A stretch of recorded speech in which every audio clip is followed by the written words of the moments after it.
Pentecôte pour ce début de série de conférences sur divers sujets qui, nous l'espérons, ne manqueront pas de vous intéresser et en tant que croyants d'être aussi une source de bénédiction parce que nous ne voulons pas aborder ces sujets de manière juste philosophique, apporter un point de vue juste différent sur ces divers sujets, mais aussi affirmer des vérités que nous croyons vraies et communiquer de la part de Dieu par sa sainte parole, la Bible. Alors sans plus attendre, comme cela a été dit, le thème de ce soir c'est l'au-delà.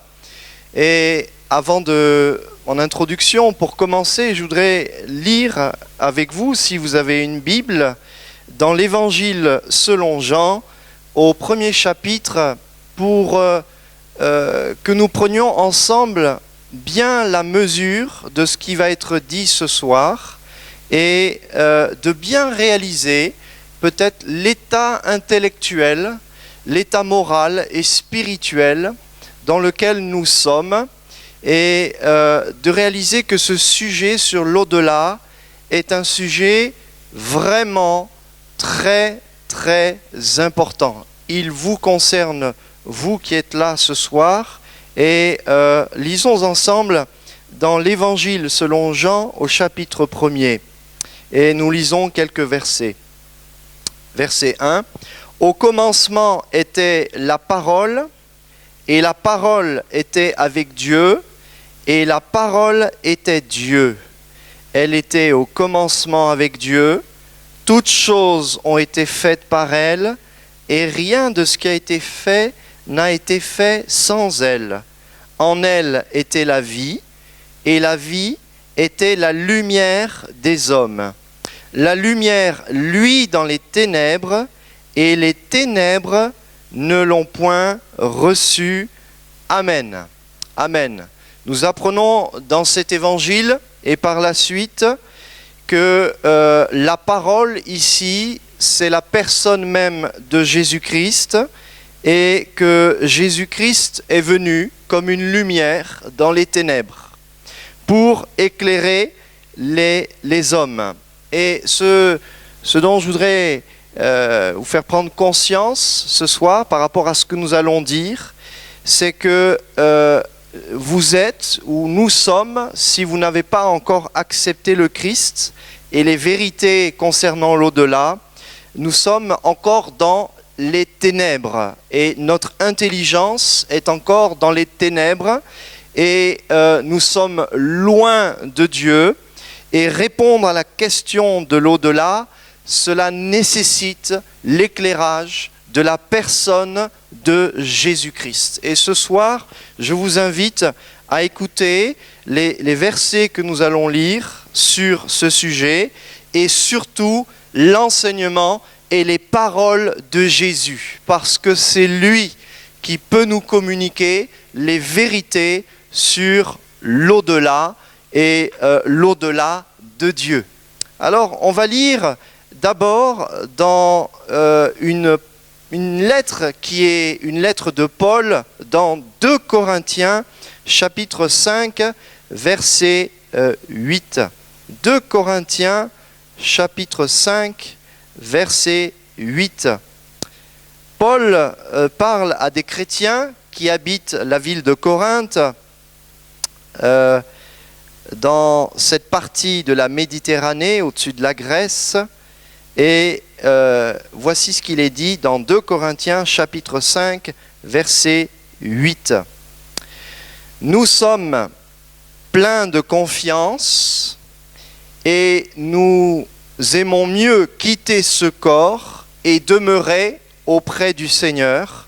C'est pour cela aussi que nous nous efforçons de lui être agréables, soit que nous demeurions dans ce corps, soit que nous le quittions, car il nous faut tous comparaître devant le tribunal de Christ, afin que chacun reçoive selon le bien ou le mal qu'il aura fait, étant dans son corps.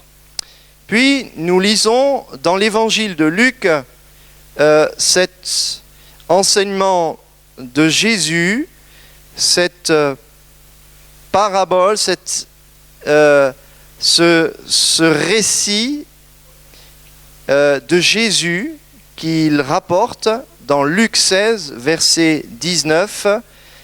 Jésus dit, il y avait, Luc 16, 19 à 31, il y avait un homme riche qui était vêtu de pourpre et de fin lin et qui chaque jour menait joyeuse et brillante vie. Un pauvre nommé Lazare était couché à sa porte, couvert d'ulcères et désireux de se rassasier des miettes qui tombaient de la table du riche, et même les chiens venaient encore lécher ses ulcères. Le pauvre mourut, et il fut porté par les anges dans le sein d'Abraham. Le riche mourut aussi, et il fut enseveli dans le séjour des morts. Il leva les yeux, et tandis qu'il était en proie au tourment, il vit de loin Abraham et Lazare dans son sein. Il s'écria, « Père Abraham, aie pitié de moi, et envoie Lazare pour qu'il trempe le bout de son doigt dans l'eau et me rafraîchisse la langue, car je souffre cruellement dans cette flamme. » Abraham répondit, « Mon enfant, souviens-toi que tu as reçu tes biens pendant ta vie, et que Lazare a eu les maux pendant la sienne. Maintenant il est consolé, et toi tu souffres. D'ailleurs, il y a entre nous et vous un grand abîme, afin que ceux qui voudraient passer d'ici vers vous ou de là vers nous ne puissent le faire. » Le riche dit, « Je te prie donc, Père Abraham, d'envoyer Lazare dans la maison de mon père, car j'ai 5 frères. C'est pour qu'il leur atteste ces choses, afin qu'ils ne viennent pas aussi dans ce lieu de tourment. » Abraham répondit, « Ils ont Moïse et les prophètes, qu'ils les écoutent. » Et il dit, « Non, Père Abraham, mais si quelqu'un des morts va vers eux, ils se repentiront. » Et Abraham lui dit, « S'ils n'écoutent pas Moïse et les prophètes, ils ne se laisseront pas persuader quand même quelqu'un des morts ressusciterait. » Jusque-là la lecture. Amen. Une autre lecture plus courte, encore une parole de l'apôtre Paul qui écrit aux chrétiens de Philippe en Macédoine, dans le chapitre 1, verset 23. Paul dit ceci, « Je suis pressé des deux côtés, j'ai le désir de m'en aller et d'être avec Christ, ce qui de beaucoup est le meilleur, mais à cause de vous, il est plus nécessaire que je demeure dans la chair. » Et enfin, pour commencer ce sujet sur la base des textes bibliques, un enseignement de Jésus dans l'évangile de Matthieu sur le jugement dernier et les 2 voies possibles données aux hommes au chapitre 25 et au verset 41 et 46. Ensuite, il dira à ceux qui seront à sa gauche, « Retirez-vous de moi, maudits, allez dans le feu éternel qui a été préparé pour le diable et pour ses anges. » Et au verset 46, « Ceux-ci iront au châtiment éternel, mais les justes à la vie éternelle. Amen. » Voilà, nous avons lu ces textes. Il y aurait beaucoup de textes bibliques à lire concernant le sujet de l'au-delà. Alors, l'au-delà, c'est une expression que nous entendons, on en a même fait des films, on en a même fait des fois même des plaisanteries. L'au-delà a toujours été une réalité dans les différentes cultures, les différentes civilisations. Les Égyptiens, par exemple, accompagnaient les morts de bijoux et de nourriture, pensant que dans l'autre monde, ils pensaient en un autre monde que peut-être ces morts utiliseraient ces bijoux et cette nourriture. Et les ethnologues qui ont fait diverses études ont pu constater que la croyance dans l'au-delà se trouve chez tous les peuples de notre humanité. Et la question ici pour nous, puisque nous sommes en langue française, c'est lorsque nous parlons de l'au-delà, nous parlons de quoi en fait? L'au-delà, au-delà de quoi, hein? Si je dis je vais au-delà de mes forces, je me référence aux forces que j'estime. Mais là, lorsque nous parlons de l'au-delà, ce soir, nous voudrions parler de cet au-delà par rapport à l'après-mort. Qu'est-ce qui se passe après la mort des hommes, hein? Je laisse aux farfelus l'occasion de répondre qu'est-ce qui se passe pour la mort des animaux pour eux, hein. Pour nous, ce qui est important, c'est de traiter cette question par rapport à l'homme et bien sûr par rapport au sujet de Dieu, à la lumière des Écritures. Donc l'au-delà par rapport à la vie ici-bas et l'au-delà par rapport à la mort qui touche les morts. Donc, pour synthétiser la question, c'est aussi qu'est-ce qu'il y a après la mort, qu'est-ce qu'il nous arrive et qu'est-ce qu'il y a dans l'au-delà. Nous voyons dans les textes bibliques que Dieu ne nous dit pas tout le détail par rapport à l'au-delà, mais il nous laisse l'essentiel, surtout par rapport à notre sort et par rapport à la relation que nous avons avec lui. Alors, cette question posée, il nous faut bien séparer, non pas en cloisonnant, hein, ce que c'est l'au-delà.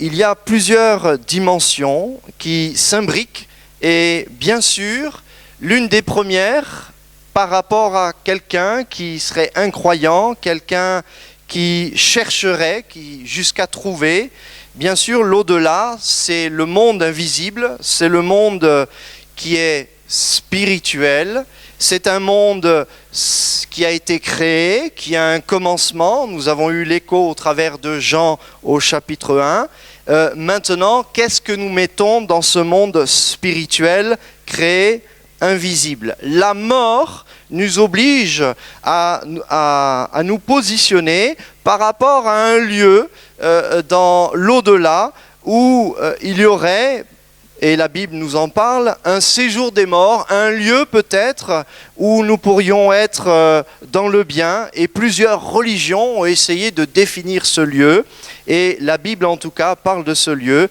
en étant le séjour des morts. Et puis enfin, il y a une troisième dimension qui est celle même que le Seigneur Jésus a le plus mis en avant, c'est la dimension du ciel, hein. Et je voudrais vous dire que quand nous employons le mot au-delà, il ne s'agit pas du ciel, hein.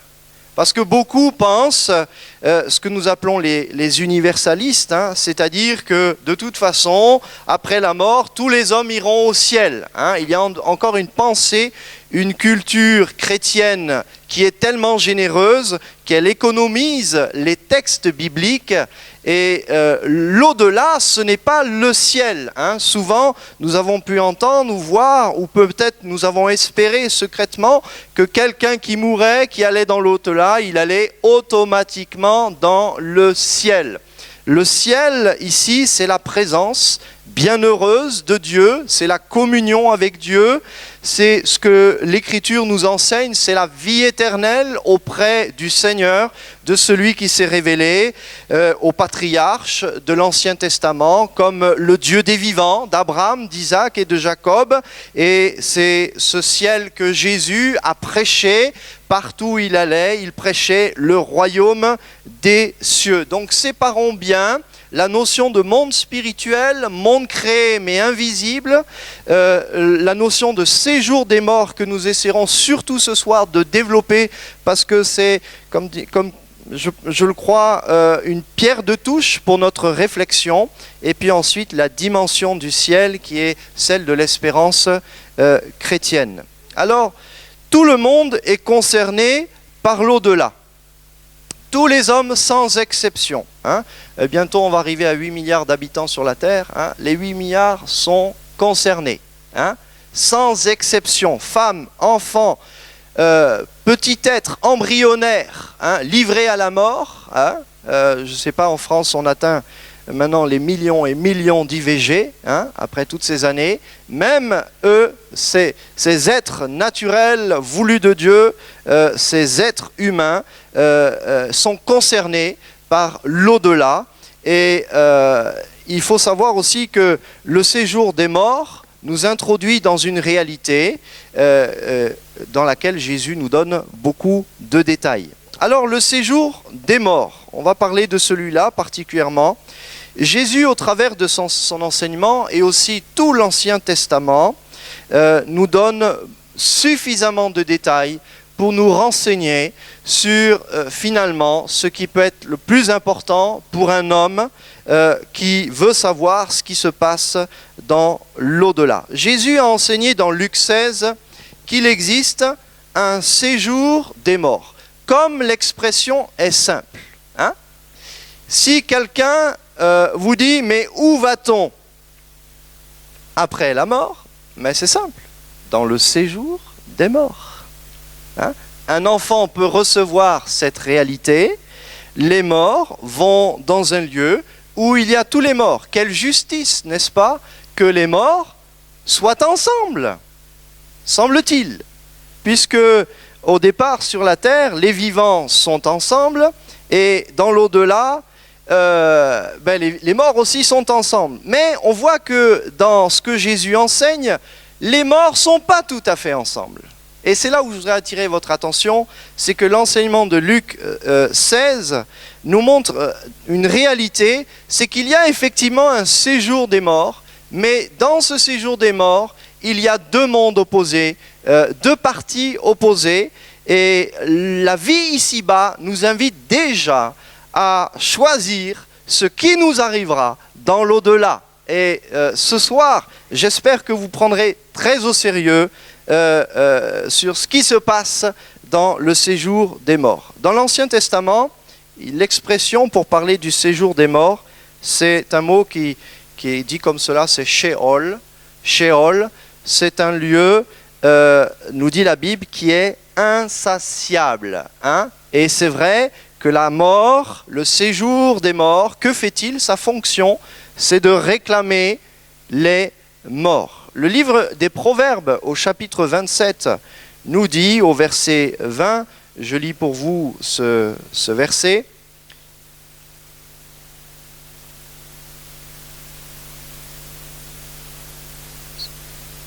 Ceux qui l'ont peuvent suivre avec moi.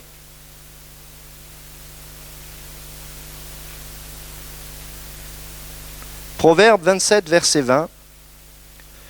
Le séjour des morts et l'abîme sont insatiables. De même, les yeux de l'homme sont insatiables. Et le chapitre 30, versets 15 et 16, nous dit la même chose, un peu plus en détail. La sangsue a deux filles. Donne, donne. 3 choses sont insatiables. 4 ne disent jamais assez. Le séjour des morts, la femme stérile, la terre qui n'est pas rassasiée d'eau et le feu qui ne dit jamais assez. Et dans le Nouveau Testament, une expression est employée, c'est le mot Hadès qui parle aussi d'un monde invisible et c'est ce nom qui est utilisé dans le Nouveau Testament. Alors, le séjour des morts, tous les morts y vont. Ne pensons pas que les morts pourraient échapper au séjour des morts. Il y a un même et seul lieu.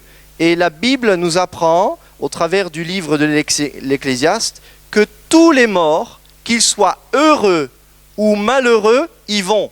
Et ça, c'est enseigné dans l'Ecclésiaste au chapitre 9, mais Luc 16 aussi, avec Jésus, nous le confirme. Lazare mourut et le riche mourut aussi. Le malheureux ici-bas et le heureux ici-bas vont tous les deux, même si aux yeux humains, Lazare n'a pas eu de tombe. Si ça se trouve, son corps a été laissé pour compte, j'allais dire, on dirait aujourd'hui sur la chaussée, hein, dévoré par les vers, sur place, laissant une odeur pestilentielle. Par contre, le riche, lui, il a eu une belle cérémonie, n'est-ce pas? On l'a enterré, il a eu un beau sépulcre. Et nous voyons ici l'image quand même de la mort de Jésus, n'est-ce pas? Qui est mort de manière ignominieuse sur la croix, hein, comme Lazare, et en même temps qui a été mis dans un sépulcre de riches. Hein. Nous voyons la personne de Jésus, par sa mort, par sa mise au caveau, une condition qui rassemble les deux. L'Ecclésiaste, nous citions ce texte, nous dit au chapitre 9, versets 2 à 10, on peut lire ensemble si vous le voulez bien. Ecclésiaste, chapitre 9, verset 2. Tout arrive également à tous, même sort pour le juste et pour le méchant, pour celui qui est bon et pur, et pour celui qui est impur, pour celui qui sacrifie et pour celui qui ne sacrifie pas. Il en est du bon comme du pécheur, de celui qui jure comme de celui qui craint de jurer. Ceci est un mal parmi tout ce qui se fait sous le soleil, c'est qu'il y a pour tous un même sort. Aussi le cœur des fils de l'homme est plein de méchanceté, et la folie est dans leur cœur pendant leur vie, après quoi ils vont chez les morts. Amen. Nous arrêtons là. Et donc, c'est la condition de Lazare et du riche. Alors, le séjour des morts, donc, ça devient un point de non-retour dans l'au-delà. Hein.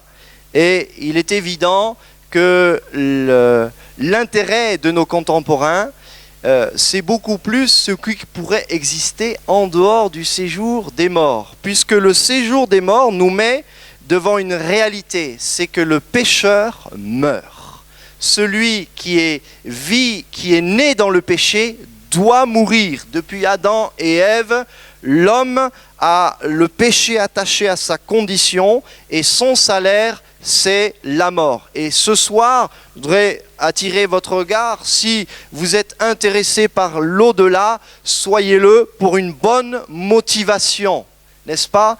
La réelle question ici, c'est pourquoi nous entrons dans le séjour des morts. La Bible nous dit que parce qu'il y a le salaire du péché, nous mourrons.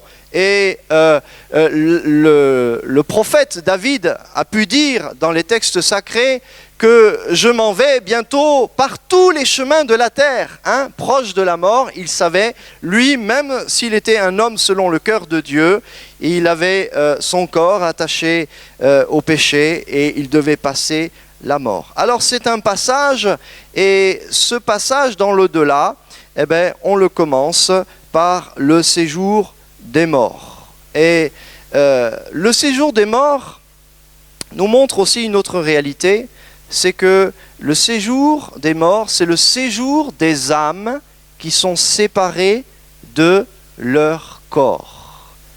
Hein?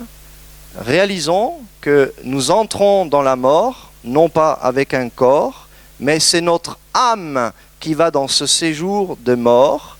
Et on parle ainsi de descendre dans le Sheol. Et c'est vrai que dans la croyance, souvent on a enterré les gens, c'est leur corps qui était là. Et on a employé l'expression de descendre dans le séjour des morts. Hein. La Bible, même l'Ancien Testament, parle de sépulcre des morts, pour parler du séjour des morts.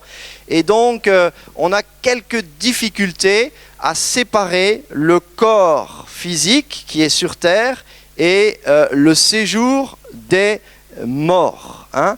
Mais l'espérance chrétienne fait que il y a plutôt une vision céleste, hein, et l'espérance qui est attachée à la résurrection des morts par la foi en Jésus-Christ, fait qu'en fait il y a un réel détachement quand nous voyons l'Ancien Testament et puis le Nouveau Testament, où le Nouveau Testament nous dit justement que les croyants, eux, sont morts au péché et sont assis à la droite, à côté du Seigneur Jésus. Ils sont élevés, et en fait la mort, comme elle est vue par le christianisme, c'est un élèvement. On ne conserve pas l'idée de personnes qui restent là et qui demeureront toujours attachées à la poussière.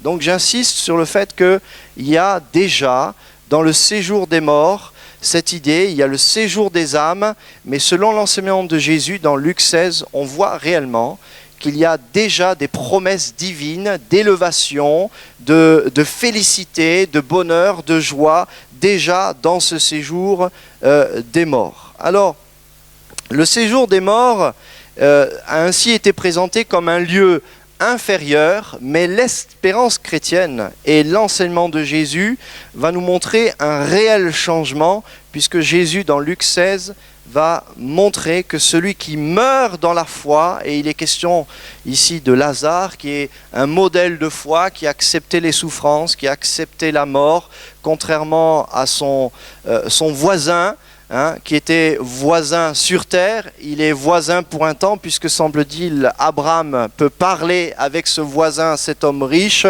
Lazare, lui, il est consolé. Il y a un abîme qui sépare l'autre partie, et on nous montre justement cet homme riche qui lui aussi est mort, mais il est dans la souffrance, dans la difficulté, il a soif et il ne peut boire, il est tourmenté, alors que Lazare, il est consolé. Lazare n'a pas eu de tombeau sur terre, lui il en a eu un, mais lequel des deux est le plus heureux, nous le voyons, c'est celui qui est dans le sein d'Abraham, celui qui vit déjà une espérance du bonheur, de la présence de Dieu. Alors, même si la mort était vue comme une descente, l'espérance chrétienne nous fait voir que entrer dans le séjour des morts, c'est déjà dans la foi chrétienne une grande espérance divine et céleste. Alors, dans le séjour des morts, les âmes continuent d'exister. Il y a eu depuis quelques décennies l'idée que ceux qui mouraient étaient annihilés, anéantis. Et c'est vrai que ça règle pas mal le problème de justice terrestre. De toute façon, vivons comme nous voulons, faisons ce que nous voulons, c'est un peu les mots de l'Ecclésiaste.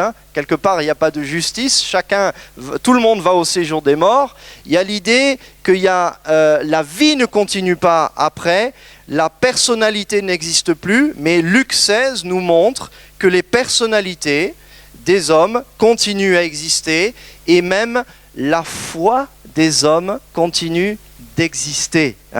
Le Sheol est ouvert et est désormais exposé au regard de Dieu. Pendant ce temps-là, avant le jugement dernier, Dieu jette son regard sur le séjour des morts.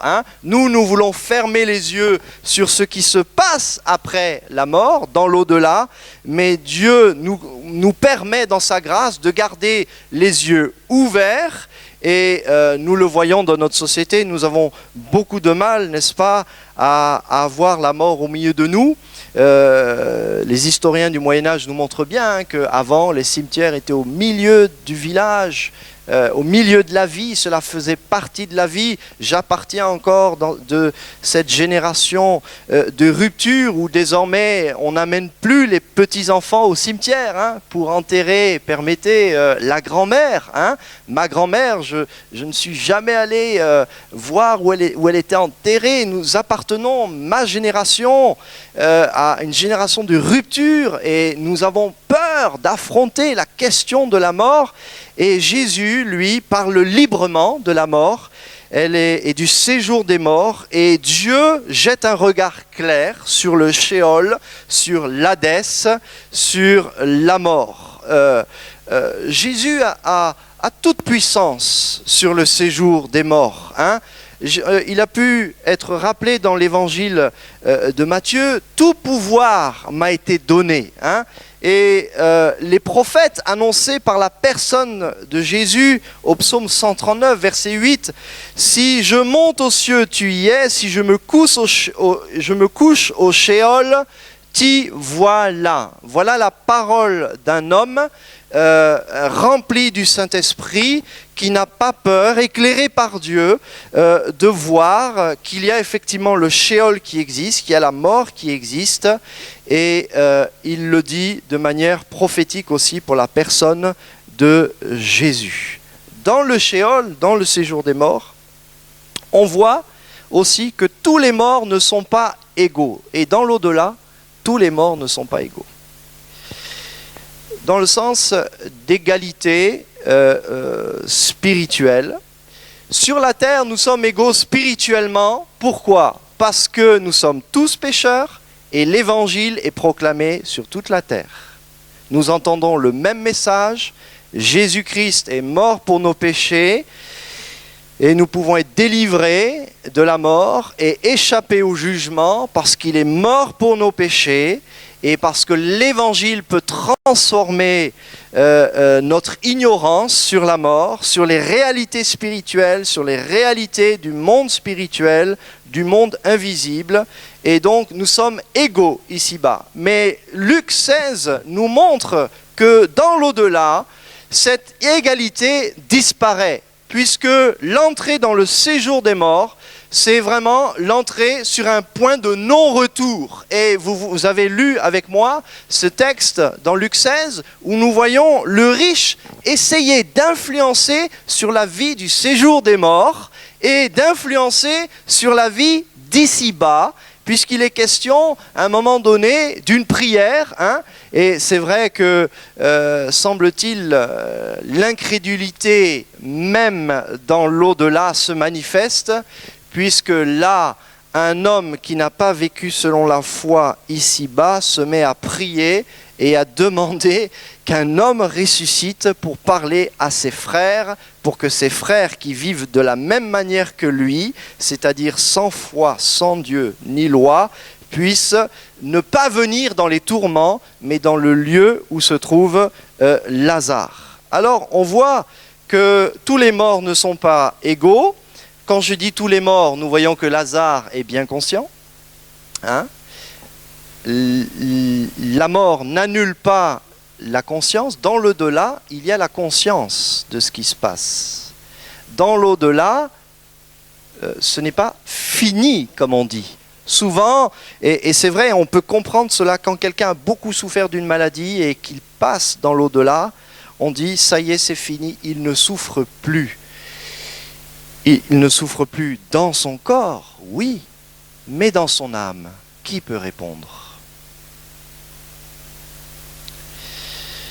Car l'homme riche, dans l'au-delà, il souffrait terriblement, mais sur terre, il vivait une joyeuse vie. Tandis que Lazare, qui souffrait, sur terre, on a dit il ne souffre plus, mais c'était bien vrai dans son corps, mais plus encore dans son âme, puisqu'il était désormais dans le sein d'Abraham. Le sein d'Abraham, ici, nous parle de cette communion avec Dieu qui était déjà présente dans sa vie. Donc, il y a vraiment une inégalité, mais liée à la justice de Dieu. Non pas une inégalité d'inégal, d'homme inégal, mais non, un jugement qui est prononcé. On voit que les uns vont attendre la résurrection des morts, et on voit que les autres conservent leur attitude d'incrédulité. On voit que certains sont réjouis. Abraham est réjoui, n'est-ce pas ? Lazare est réjoui. Et ceux, puisqu'il est question de tous ici, ceux qui sont dans les tourments souffrent. Jésus, comme les Juifs, donc faisait une distinction dans le séjour des morts. Donc il y avait un lieu pour les impies, avec un abîme, et puis un autre pour les bienheureux, le paradis. Il est déjà question ici du paradis. Jésus est allé, lui aussi, après sa mort, dans le séjour des morts, mais il n'y fut pas laissé. Et ça, c'est la foi chrétienne.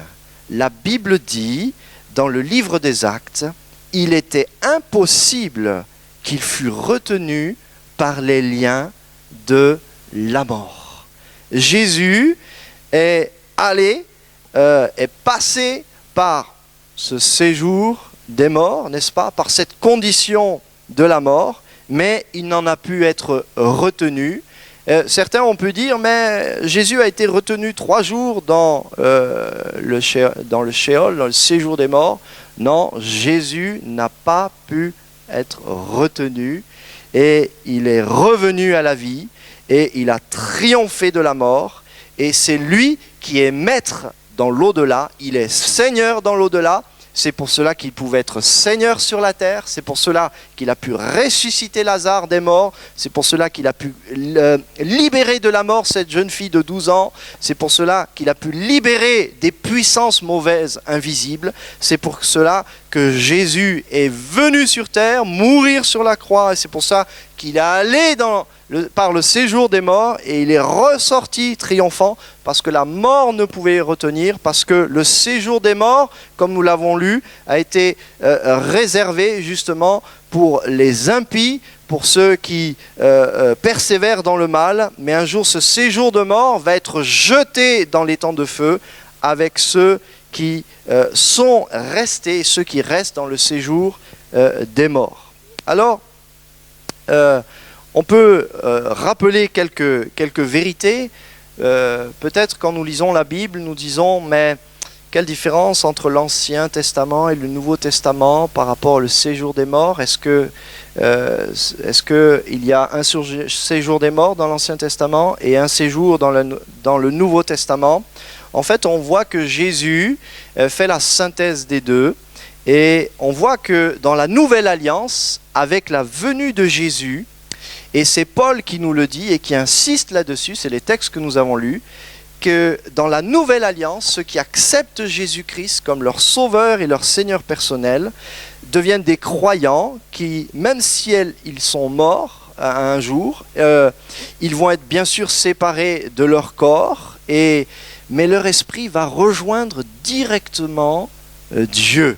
C'est pour cela que sur la croix, le Seigneur a pu dire à ce brigand qui s'est repenti, aujourd'hui même, tu seras avec moi dans le paradis. C'est vrai que Jésus a enseigné sur Luc 16, mais il faisait la jonction, justement, en montrant que dans l'Ancien Testament, on voit qu'il y a deux parties. Il y a une notion de justice entre ceux qui ont fait le bien, ceux qui ont fait le mal. Mais on voit aussi que déjà, ceux qui étaient dans la foi, ils sont restaurés, ils sont guéris, ils sont dans la foi, ils sont consolés.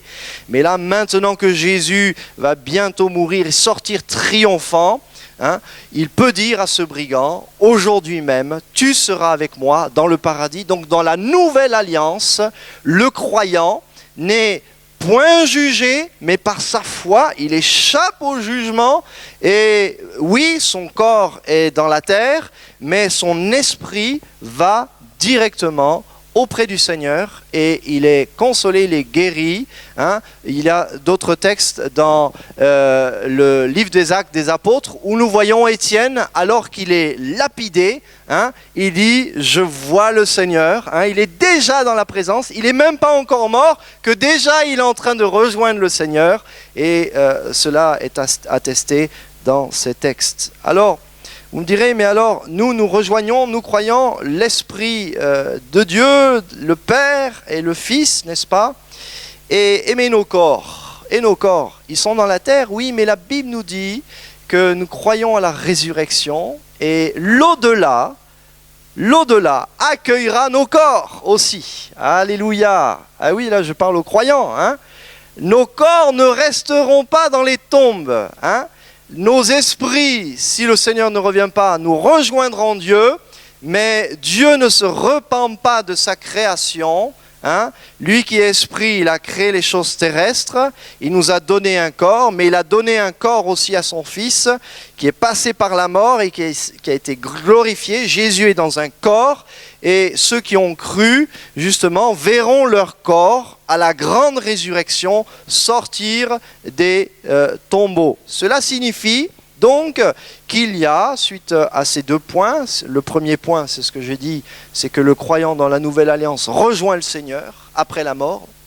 Permettez-moi de dire, dans la seconde, dans le millième de seconde où nous fermons les yeux ici-bas, nous entrons dans la présence du Seigneur. Alléluia. Et la deuxième chose que je viens de dire, c'est que Dieu ne laissera pas notre corps. Et ça, dans les débats de société, je crois que c'est important. Il n'est pas question ici de prendre position sur comment il faut se faire enterrer, etc. Mais la Bible nous apprend qu'un homme sera pris dans son esprit, son âme, et Jésus viendra ressusciter votre corps. Que faisons-nous de notre corps? Dieu s'intéresse à nos corps pour l'amener aussi dans l'au-delà en le glorifiant, alléluia, en Jésus-Christ. Et déjà, le croyant qui est le temple du Saint-Esprit a ses arts de l'Esprit. Et cela signifie, suite à ces 2 points, cela signifie, en conclusion, il n'y a pas de lieu intermédiaire entre ici-bas et l'au-delà. Il n'y a pas de purgatoire, il n'y a pas de lieu intermédiaire, il n'y a pas de limbe pour les tout petits bébés ou les avortons, il n'y a pas de limbe non plus pour les gens de l'Ancien Testament, puisque Luc 16 nous dit que Abraham était avec Lazare et que Lazare était consolé. Déjà, il y a ici une espérance qui est forte. Vous n'avez pas besoin d'attendre le ciel et surtout pas l'au-delà pour vous repentir. C'est ici-bas, c'est maintenant qu'il faut croire. Et je t'invite, toi qui peut-être souffres ici-bas sur terre, à croire que déjà en Jésus-Christ, tu peux être consolé ici-bas et que l'espérance de la résurrection, si tu souffres dans ton corps, peut te permettre de croire que ce corps qui te fait souffrir, Dieu va venir le prendre pour s'en servir et pour le glorifier et t'amener auprès de lui. Il n'y a pas non plus de sommeil des âmes ou de repos, d'attente. Des fois, on a pu croire, c'est vrai, mais alors que deviennent les morts? Ils sont en attente, ils sont dans le repos, un repos d'attente, ils sont dans la salle d'attente. Non, les croyants sont auprès de Dieu. Ils sont dans la présence du Seigneur grâce à Jésus-Christ. Et une des autres conclusions, c'est qu'il n'y a pas de réincarnation, n'est-ce pas? Il n'y a pas de réincarnation. Alors ça, je laisse le sujet dans quelques semaines. Voilà. Alors peut-être j'ai empiété, il faudra me pardonner. Voilà. Alors, après la mort, nous dit Hébreux chapitre 9, verset 27, il est donné à l'homme de mourir une seule fois, puis vient le jugement. Cela signifie que la mort nous introduit dans un jugement, mais si nous avons accepté Jésus-Christ, lui a été jugé ici-bas, à la croix, la colère de Dieu est tombée sur lui, à la croix, Jésus a été jugé pour nous permettre d'entrer dans l'au-delà, dans le séjour des morts, mais directement dans le ciel, parce qu'il nous couvre avec son sang de tous nos péchés. Et lui qui a été jugé, c'est pour que toi et moi, nous ne soyons pas jugés. Il y a tant de gens qui ont peur de l'au-delà. Pourquoi? Parce qu'ils ont peur du jugement. Et il y a de quoi? C'est normal. Alors, viens auprès du Seigneur et puis dépose tous tes péchés, tes fardeaux, tes péchés que Dieu n'apprécie pas. Peut-être que tu cherches depuis longtemps à entrer en communication avec l'au-delà. Peut-être que tu as consulté des personnes pour voir ce qui se passait dans l'au-delà. Mais Dieu nous interdit ces choses. Dieu ne veut pas que nous voyions l'au-delà autrement que dans le prisme de la personne de Jésus. Dieu veut que l'on entre dans l'au-delà, dans la présence de Dieu uniquement. Parce que dans l'au-delà, une fois je parlais à quelqu'un, je disais, vous savez, vous voulez communiquer, nous étions dans un bâtiment éclairé, et puis à l'extérieur, c'était les ténèbres, et puis à la fenêtre. Vous voyez, quand vous voulez communiquer avec l'au-delà par toutes sortes de fenêtres, mais vous ne savez pas où vous allez. Mais si vous acceptez Jésus-Christ, Dieu vous conduit, permettez l'expression, dans l'au-delà, c'est-à-dire dans le bon au-delà, c'est le ciel, n'est-ce pas? Ce n'est pas le monde invisible dans lequel nous ne savons pas marcher, mais c'est le monde dans lequel Dieu règne et où il n'y a pas de révolte. Alors, peut-être que vous avez essayé d'entrer en communication avec les morts, et laissez-moi lire quelques textes pour que nous puissions voir cette question. Il y a dans l'au-delà un monde spirituel. Il y a un monde spirituel. Alors là non plus, je ne veux pas empiéter sur la question de l'occultisme, mais cela se pose. La Bible nous dit, dans les textes du Lévitique, ne vous tournez pas vers ceux qui évoquent les esprits, ni ceux qui prédisent l'avenir. Ne les recherchez pas, hein, de peur de vous souiller avec eux. Je suis l'Éternel, votre Dieu. Ce que nous disons, c'est que tout ce qui est spirituel, tout ce qui est dans l'au-delà, n'est pas forcément bon pour nous, bon pour vous. Il est bon de s'intéresser à l'au-delà, mais il est meilleur de s'intéresser à celui qui règne dans l'au-delà et qui règne dans les cœurs, Jésus-Christ, qui nous montre son Père et toute sa volonté, ses commandements. Le Lévitique, toujours au chapitre 20, verset 6, « Si une personne se tourne vers ceux qui évoquent les morts, hein, » Et vous voyez, dans Luc 16, on voit que cet homme, ce riche, s'est cru tout permis. Hein, et plus je médite sur ce personnage que Jésus a mis en exergue, et plus je me dis, voici l'homme. Voici l'homme qui essaye de s'opposer, même dans l'au-delà, aux règles divines, aux lois divines.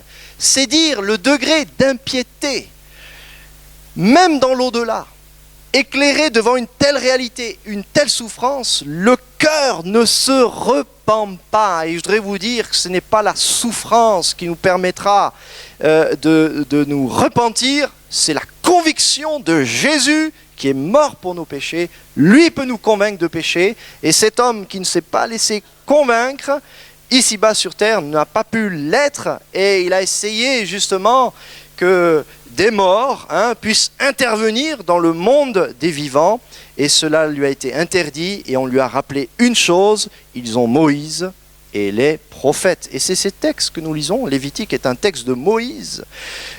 Ceux qui évoquent les morts ou vers ceux qui prédisent l'avenir pour se prostituer avec eux, je tournerai ma face contre cette personne et je la retrancherai du milieu de son peuple, vous sanctifierez.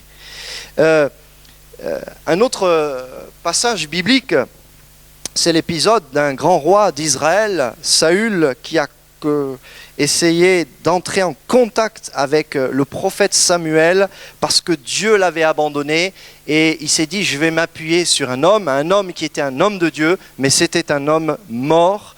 Et le livre des Chroniques nous rappelle que Saül mourut par suite de l'infidélité, c'est-à-dire l'absence de foi dont il se rendit coupable contre Dieu.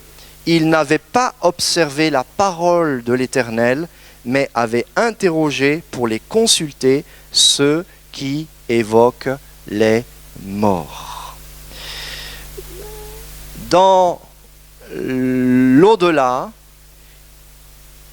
en matière de relations spirituelles, l'exclusivité est donnée à Dieu.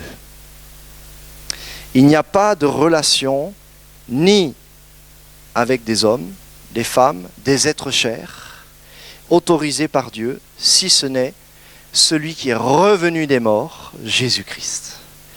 Et même les hommes les plus saints de la terre, nous n'avons pas à les prier parce qu'ils sont morts, comme nous aussi un jour, si le Seigneur ne revient pas, nous mourrons et il n'y a pas à les prier.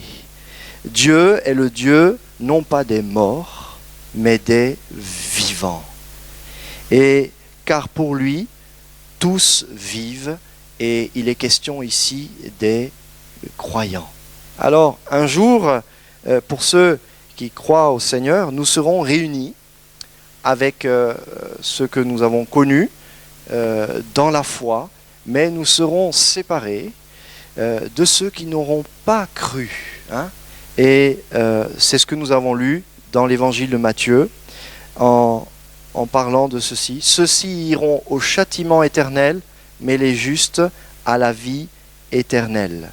Et le châtiment éternel, c'est terrible parce que c'est un mot, kolasis, qui veut dire souffrance physique ou torture permanente.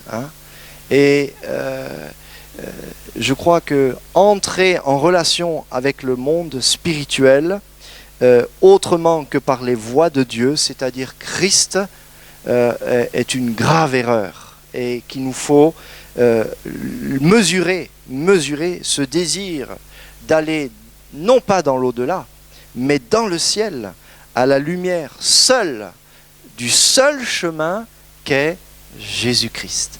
La seule information révélée sur l'au-delà, c'est Jésus-Christ.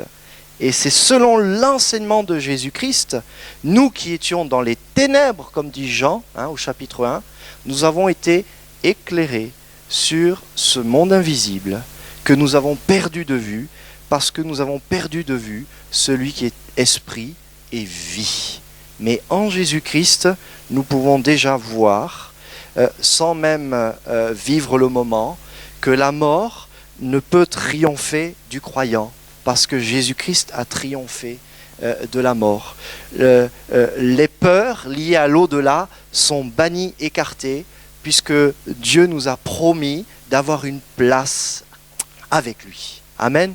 Et je vous invite à réfléchir sur ces choses. Les morts ne louent pas l'Éternel, nous dit le psalmiste, ni aucun de ceux qui descendent au pays du silence, mais nous louons l'Éternel dès maintenant à jamais.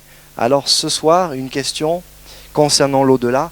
Es-tu mort pour l'au-delà ou es-tu vivant pour le ciel? Je te laisse la question et lisez la Bible. Elle est la réponse dans les ténèbres sur ce qu'il y a dans l'au-delà et sur ce qu'il y a dans le ciel. Amen. Je voudrais prier courtement si vous le voulez bien, et puis peut-être qu'on peut échanger pendant 5-10 minutes sur la question.